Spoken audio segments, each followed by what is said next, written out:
Thank you guys for being here. It's an honor for me to be able to come from Washington and bring some of my colleagues from the United States House of Representatives to bring them to South Carolina to look at both the Oconee Nuclear Station and the Bad Creek Hydro Storage Facility. And that power, when there is surplus, is sold on the wholesale market, and cooperatives like the Blue Ridge Electric Cooperative, where we're standing, has an opportunity to bid on and buy that power to provide power to their customer base here in upstate of South Carolina. So if you think about it holistically, you can see how it all is integrated and worked together. Thank you for this opportunity to be here in the great state of South Carolina. You know, Jeff Duncan's a real leader in Congress on many issues, but particularly when it comes to energy. We need base load, we need to look to the future, we need to look to cleaner sources, and Duke Energy is employing all the above right now. One thing I learned, and this will stick with me, if you maintenance those hydro plants, they'll last forever.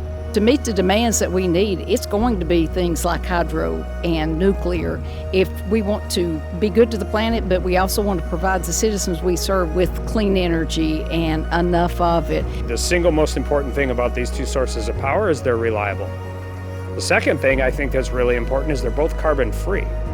But the third thing, which I didn't know until I got here today, is not only could the hydro plant produce energy, but it could consume energy from reliable sources in order to refill its water, which is significantly more capable of storing energy than any battery that exists right now. One of the things that gets lost in the country is just the discussion about all of the above and how important it is to make sure that we have a broad energy footprint. And we're going to have more discussions in the future about making sure we have good base load and making sure we can address the peak. It's going to be great in terms of looking at how does that protect us going into the future, and it's going to be a good model for the rest of the country to follow too. This administration has a war on American fossil fuel production. Right after they were sworn in, they canceled lease sales, they canceled existing leases for production on the Outer Continental Shelf and onshore on federal land. You know, when people think about energy, they only think about transportation fuels. They don't think about their baseload power and the fact that it's always on. Always on baseload power means that we can keep babies alive in those neonatal units.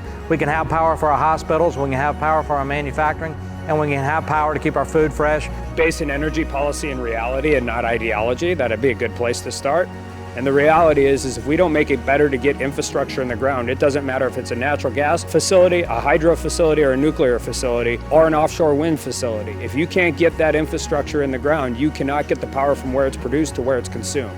And unfortunately, far too often, the people who are consuming the power in the areas where the power is really needed are the ones pushing back on the people that are producing it. And I think the best step would be to bring more people out to see these types of operations, realize how clean they are, realize how safe they are, realize how secure they are, realize how important they are to provide us reliable and affordable energy. You can see well represented across the country, and we're going to take these messages and these lessons back, and we're going to talk to our colleagues, and we're going to continue building to make America energy dominant once again. Thank you so much. God bless.